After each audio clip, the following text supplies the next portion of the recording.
आज एक बहुत अच्छे सुंदर विषय पर हम सीखेंगे, जीवन देने वाला यीशु मसीह। इस विषय पर आज हम सीखेंगे। आज का जो शीर्षक है हमारा वो है जीवन देने वाला यीशु मसीह। और उसके लिए हम बाइबल से पढ़ेंगे लूका रचित सुसमाचार 7वां अध्याय और 11 से 17 पद में आपके लिए पढ़ रहा हूं। ध्यान से सुनिए आप लोग। थोड़े दिन बाद वह नाइन नाम के एक नगर को गया।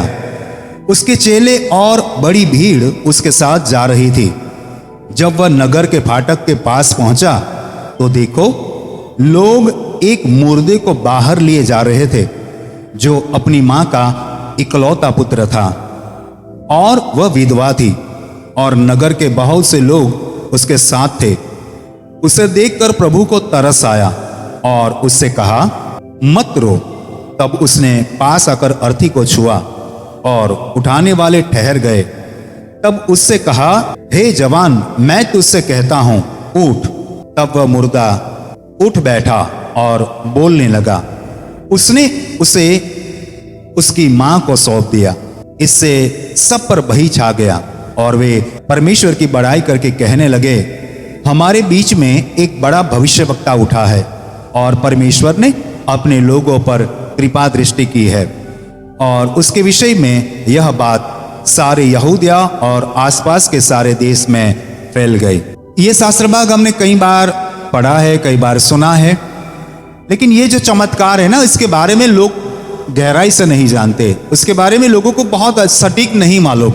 उनको ये मालूम है कि यीशु मसीह नाइन नाम के एक गांव में जा रहे थे। वहां पर एक विधवा थी, उसका इकलौता बेटा मर गया।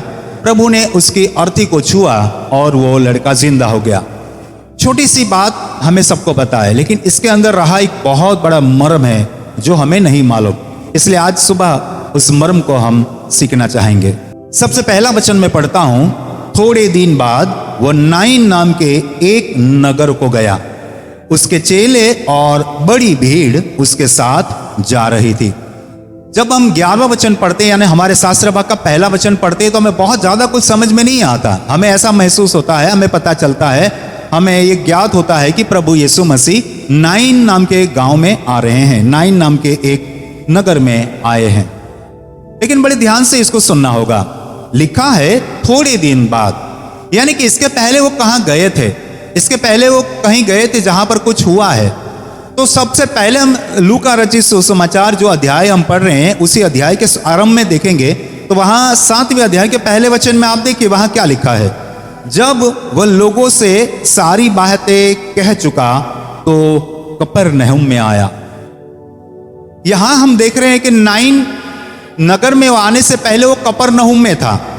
कफरनहूम में क्या हुआ था, हम देखते हैं दूसरा वचन तो क्या लिखा है। वहां किसी सूबेदार का एक दास जो उसका प्रिय था, बीमारी से मरने पर था। यानी कि अध्याय के आरंभ में एक ऐसे व्यक्ति की बात की जाती है जो सूबेदार यानी सुपरिटेंडेंट ऑफ पुलिस था। उसका जो दास था, उसका जो नौकर था, वो व्यक्ति ऐसा बीमार था कि वो अब मरने पर था, यानी कि बहुत जल्द वो मर सकता था। ऐसे मृतप्राय स्थिति में था कि शायद ही वो अभी बच सके। ऐसी आखिरी समय पे था वो। यानी कि अध्याय हमें दो प्रकार की बातों को बताता है। पहला एक बताता है कहानी, हमें एक वृत्तांत हमें बताता है कि वहां पर एक दास जो है वो मरने पर है। और थोड़े से हम आगे बढ़ते हैं 11वें वचन में, तो वहां पर दूसरे शहर में नाइन नगर में एक जवान लड़का मर चुका है। यानी कि मृत्यु की छाया को इस अध्याय में दर्शाया गया है। और इसीलिए हमने शीर्षक जो लिया है वो शीर्षक है जीवन देने वाला यीशु मसीह। बोलिए हालेलुया, बोलिए हालेलुया। तो आरंभ में हमें मृत्यु की छाया दिखाई देती है और मध्य में हमें मृत्यु दिखाई देता है। मेरे और आपके जीवन में यही होता है, जब हम जन्म लेते हैं ना, तो साथ में हमारी मृत्यु भी होती है। जन्म के साथ ही मृत्यु जुड़ जाती है। और इसीलिए इसको संसार को जगत कहा जाता है। ज यानी जन्म लेना, गत यानी जाना। यहां से मृत्यु होती है हमारी, तो हमें इस संसार को छोड़ के चला जाना है। यह होता है दुनिया की व्याख्या। यानी जीवन की ऊपर मृत्यु की छाया है। पहले अध्याय के पहले वचन में हम मृत्यु की छाया देखते हैं और वहां पर एक सुपरिटेंडेंट को भी देखते हैं, एक पुलिस सुपरिटेंडेंट यानी सूबेदार को भी देखते हैं। उसका नौकर है वो अभी मरने को है। सूबेदार ठीक है, सूबेदार ये हमारी आत्मा को दर्शाता है, सूबेदार हमारे विचारों को दर्शाता है, लेकिन हमारा जो शरीर है, हमारा जो नौकर है ना, वो मृत्यु की छाया में। हम कब मरेंगे वो हमें मालूम नहीं है, यानी कि हम हर प्रतिक्षण मृत्यु की छाया में है। हम लोग कब मरेंगे हमें मालूम नहीं है, इसलिए मृत्यु के भय में हम जीते हैं। हम जीते तो हैं लेकिन मृत्यु के भय में जीते, हमें मालूम नहीं है कि कब तक हमारा जीवन है। इसी बात को हम हमारे जीवन से यदि दर्शाते हैं तो ये हमारे जीवन को दर्शाता है। हम जीते तो हैं, सांसें तो लेते हैं, लेकिन मृत्यु के छाया में है। जैसे 7वें अध्याय के आरंभ के वचनों में हम देखते हैं तो उसमें और कुछ देखते हैं।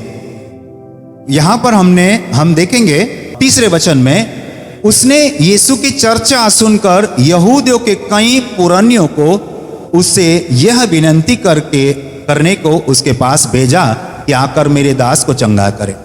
वो सूबेदार खुद नहीं गया। इस अध्याय में इस सुसमाचार में इस प्रकार से लिखा है जो मैं आपको बताना चाहता हूं। सूबेदार ने सुना कि यीशु मसीह उस गांव से या शहर से गुजर रहे हैं, कफरनहूम में एंटर हो रहे हैं, तो उसने क्या किया कि अपने घर के या अपने समाज के जो पुराने थे, जो अगवे लोग थे, उनको भेजा कि जाओ आप यीशु मसीह के पास जाइए और मेरे घर में जो दास पड़ा है, जो मरने को अभी कुछ समय में मर जाएगा, वो ठीक नहीं हो पा रहा है, तो आप यीशु मसीह को जाके विनती करो। यानी उसने माध्यम को भेजा और वो पुराने यीशु को रास्ते में मिलते हैं और क्या कहते हैं, वो अगवे क्या कहते हैं, लिखा है 4 पद में, वे यीशु के पास आए और उससे बड़ी विनती करके कहने लगे, वह इस योग्य है कि तू उसके लिए यह करे, क्योंकि वह हमारी जाति से प्रेम रखता है और उसी ने हमारे आराधनालय को बनाया है। देखिए आप क्या कहते हैं वो बड़ा ध्यान से सुनिए। सूबेदार ने कहा उनके अगुओं को, जाइए आप यीशु मसीह के पास जाइए और मेरे नौकर के लिए आप विनती कीजिए कि वो ठीक हो जाए। लेकिन आप बड़े ध्यान से आपने पढ़ा होगा तो यहां पर ऐसा नहीं कहा गया, पुरानियों के द्वारा ऐसा नहीं कहा गया कि हम सूबेदार के तरफ से आए हैं, सूबेदार का जो चाकर है वो मरने को है, कृपया आप उनके घर पे आइए और उसको बचाएं, ऐसा नहीं लिखा उसमें। उन्होंने जो विनती की है, उन्होंने जो आग्रह किया है, वो थोड़ा सा अलग शब्दों में दिया है। देखिए क्या लिखा है, वे आए, क्या कहा, वह इस योग्य है कि तू उसके लिए यह करे। वकालत करते हैं वो लोग, वो पुराने लोग जो अगवे लोग हैं, वो समाज के अगवे लोग हैं, वो यीशु के पास आके वो सूबेदार की वकालत करते हैं कि प्रभु जी ये जो सूबेदार कहता है ना, ये सूबेदार जो कहता है उसके लिए तू कर, क्योंकि वो योग्य व्यक्ति है। उसके साथ वकालत करते करते कुछ 2 शब्द और भी कहते हैं, जैसे हम सादी भाषा में कहते हैं, कुछ थोड़े अच्छे शब्द भी यूज करते हैं। कहते हैं कि क्योंकि वह हमारी जाति से प्रेम रखता है और उसी ने हमारे आराधनालय को बनाया है। 2 बातें एडिशनल करते हैं वो, उसमें वो जोड़ते हैं। कौन सी? वो कैसा है, हमारी जाति को बहुत प्यार करता है, हमारे समाज को प्यार करता है, और हमारे समाज के जो आराधनालय मंदिर है उसमें उसने बड़ा योगदान भी दिया है। काम वो नहीं था, उनको काम कहा गया था, भेजा गया था कि मेरे जो नौकर है, मेरा जो दास है, वो अभी मरने को है, तो आप जाइए उनसे विनती कीजिए। लेकिन अगवे लोग कैसी तरह से बात करते हैं, देखिए कि वहां आइए और उसको चंगा किया, ऐसा नहीं लिखा, ऐसा नहीं कहा, सॉरी, बड़ी प्यार से, बड़ी प्रशंसा से उस व्यक्ति के बारे में कहते हैं यीशु से कि बहुत अच्छा भला व्यक्ति है, हमारी जाति को प्यार करता है और उसने हमारे आराधनालय मंदिर को बनाने में बहुत मदद की है। यीशु के लिए वो व्यक्ति के बारे में बहुत अच्छा बयान किया जाता है। ये होता है दुनिया का रंग, ऐसा ही होता है। जब लोग प्रार्थना भी करते हैं ना, परमेश्वर से क्या क्या नहीं कहते। भाई परमेश्वर को सब कुछ मालूम है, फिर भी हम परमेश्वर से चापलूसी करते हैं। प्रभु तू ये करेगा तो मैं ये करूंगा, प्रभु तू ये कर सकता है, प्रभु तू ये कर सकता है, मेरे लिए ये कर। अरे प्रभु को तो सब मालूम है, लेकिन हम इतनी बनावट करते हैं ना हमारी प्रार्थनाओं में, ऐसे ऐसे शब्दों को जोड़ते हैं जो प्रभु को खुद को मालूम है। लेकिन ये हमारा मनुष्य का स्वभाव है।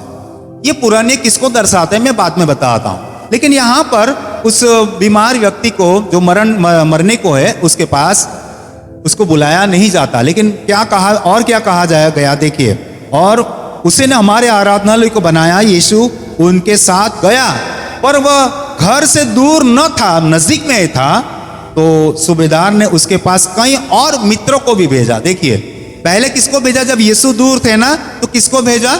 अगुओं को भेजा। लेकिन जब यीशु उसके घर के नजदीक आ गया, ऐसा सूबेदार को पता चला, तो उसने और मित्रों को भेजा, अभी अगुओं को नहीं भेजा। उसके जो इर्द गिर्द उसके साथ जो काम करने वाले उसके मित्र मंडल थे, उसमें से किसी को भेजा, भाई जाइए, प्रभु यीशु बहुत नजदीक आ गए, अभी जाइए जाइए वहां पर। बड़ा ध्यान से इसको सुनना, पहले समझ लेते हैं।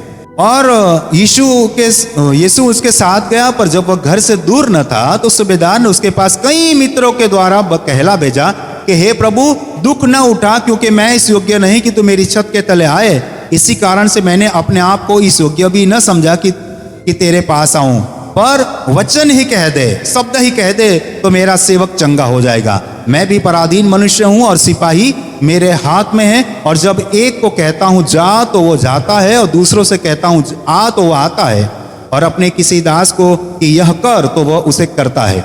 यह सुनकर यीशु को अचंभा हुआ, और उसने मुंह फेर कर उस भीड़ से जो उसके पीछे आ रही थी। ध्यान से सुनना इस बात को। यीशु अपने चेलों के साथ जा रहे थे। जब पता चला सूबेदार को, सूबेदार ने पुरानियों को भेजा। जब यीशु उस सूबेदार के घर के नजदीक आए, तो सूबेदार ने अन्य मित्रों को भेजा। फिर बिल्कुल नजदीक में थे, तब जाकर कहा कि मैं तेरे पास आऊं, ऐसा मैं योग्य नहीं हूं, तू मेरे घर आए, ऐसा भी मैं योग्य नहीं, तू केवल शब्द कह दे, केवल वचन कह दे, तो मेरा जो चाकर है वो ठीक हो जाएगा। तो इस तरह से उसके पीछे पीछे लोग जा रहे थे। अभी क्या होगा, वो आश्चर्य के साथ, वो जिज्ञासा के साथ लोग उसके पीछे जा रहे थे। मैं तुमसे कहता हूं कि मैंने इज़राइल में भी ऐसा विश्वास नहीं पाया। और भेजे हुए लोगों ने घर लौटकर उस दास को चंगा पाया। ताली बजा दीजिए यीशु मसीह के लिए। यहाँ यीशु मसीह उनके पास पहुंचा ही नहीं है। यीशु मसीह को कहला तो भेजा, यीशु मसीह के पास कुछ अगुओं को भी भेजा, और दूसरे टर्म में कुछ मित्रों को भी भेजा, लेकिन यीशु गए नहीं, वहां पर पहुंचे ही नहीं। नजदीक आए, फिर वहां से उन्होंने कह दिया जाओ, अभी तुम देखिए आपके वहां पर वो व्यक्ति चंगा हो गया होगा। जब वो लोग गए तो वहां पर सच में वो चंगा हो गया था। हम देखते कि वो लिखा है उसमें कि मरने को था, लेकिन यीशु नहीं गए। ये पुराने नियम को दर्शाता है।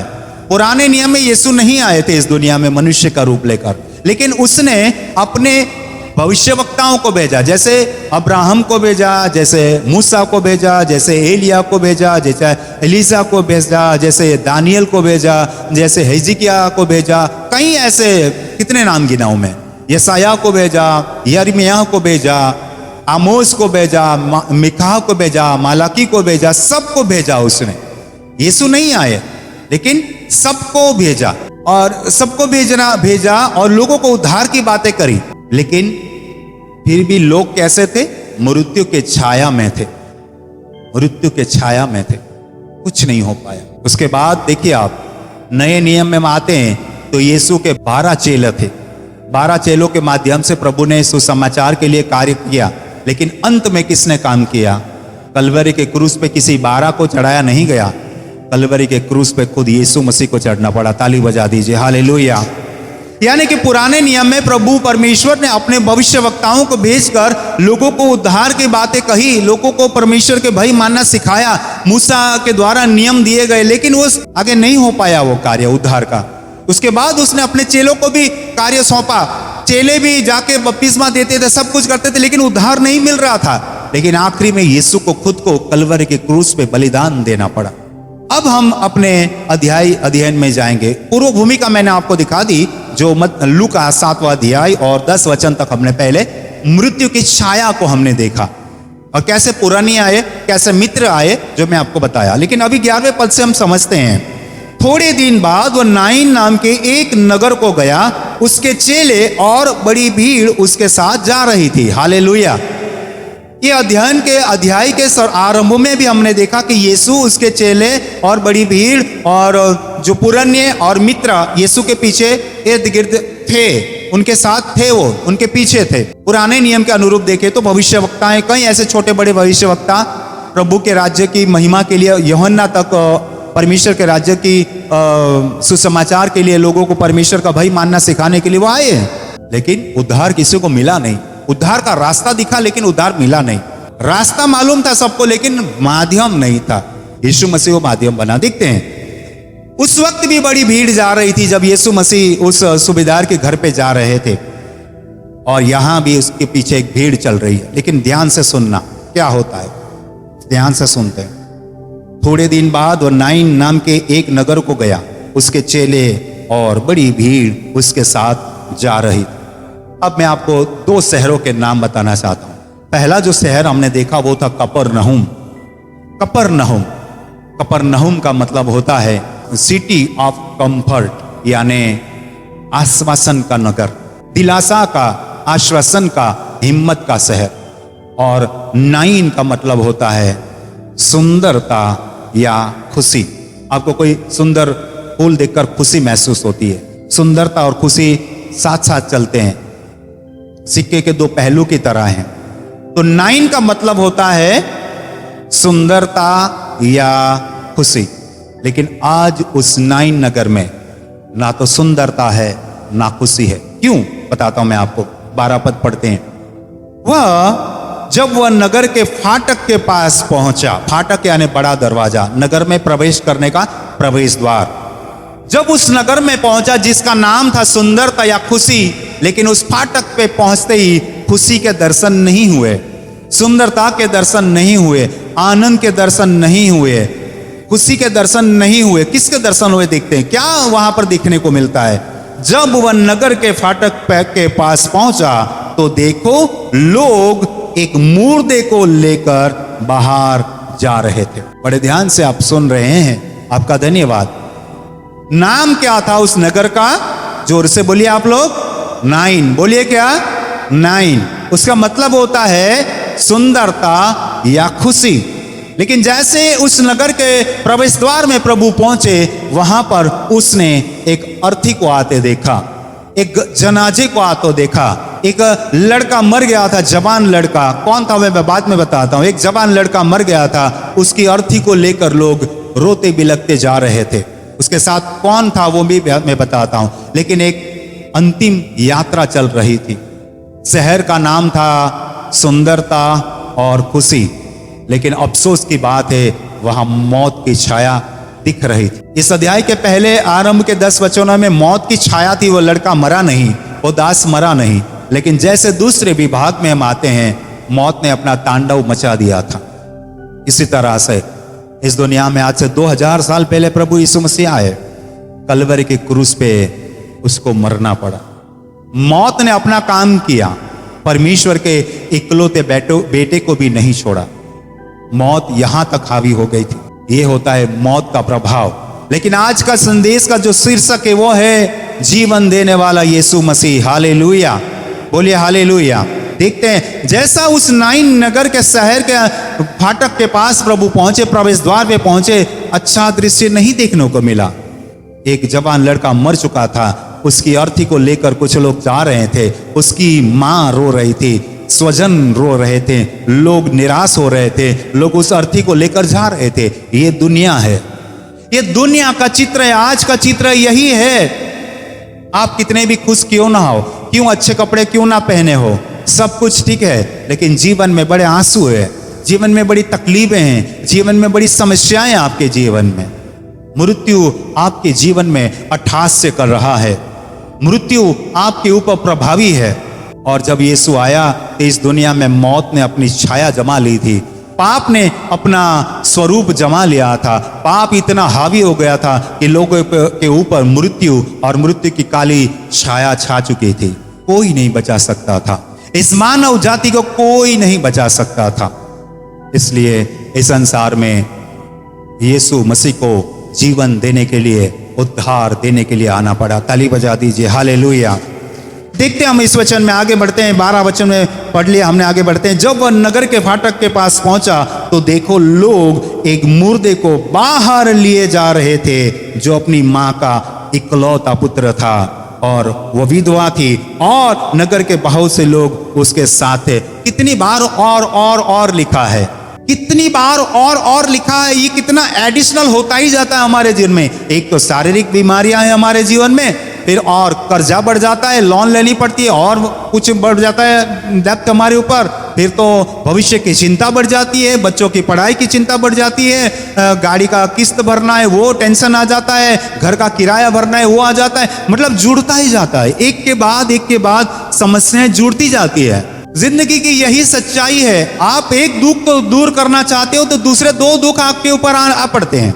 और इसी जद्दोजहद में, इसी मेहनत में इंसान अपनी खुशहाल जिंदगी खत्म कर देता है। 70-80 साल जीते जीते वो थक जाता है। जिंदगी बहुत खतरनाक है प्यारे दोस्तों। जिंदगी को हम बहुत आसान समझते हैं, लेकिन जिंदगी हमें बहुत रुलाती है, जिंदगी हमें थका देती है, जिंदगी परेशान कर देती है। नाम तो बहुत अच्छा है जिंदगी का, खुशहाल और खूबसूरत, सुंदर, लेकिन कितनी तकलीफ भोगनी पड़ती, कितनी समस्याओं का समाधान नहीं मिलता हमें। थक जाते हैं हम लोग, हार जाते हैं, आंखों से आंसू बह जाते, कुछ नहीं कर पाते हम लोग। कई लोग हैं जो किडनी फेलर है, कई लोगों की, कई लोग डायबिटिक है, कई लोगों को बच्चे नहीं होते, कई लोग आर्थिक परेशानी में हैं, कई लोगों के बच्चे ठीक नहीं है, कई लोगों की पत्नी ठीक नहीं है, कई लोगों के पति ठीक नहीं है। क्या क्या जीवन में दुख भोगते हैं, मजबूरी से जीते हैं। ये लगता है कि जिंदगी क्या जिए, बस अभी खत्म कर दे तो अच्छा है। कई बार ऐसा मन हो जाता है बस आगे नहीं जीना। ये होता है जिंदगी।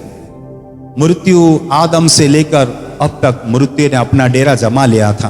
पहले विभाग में हम देखा लूका रचित सुसमाचार 7वां अध्याय पहले वचन से 10 में, वहां पर मृत्यु डेरा डाल रहा था। बीमार था वो व्यक्ति।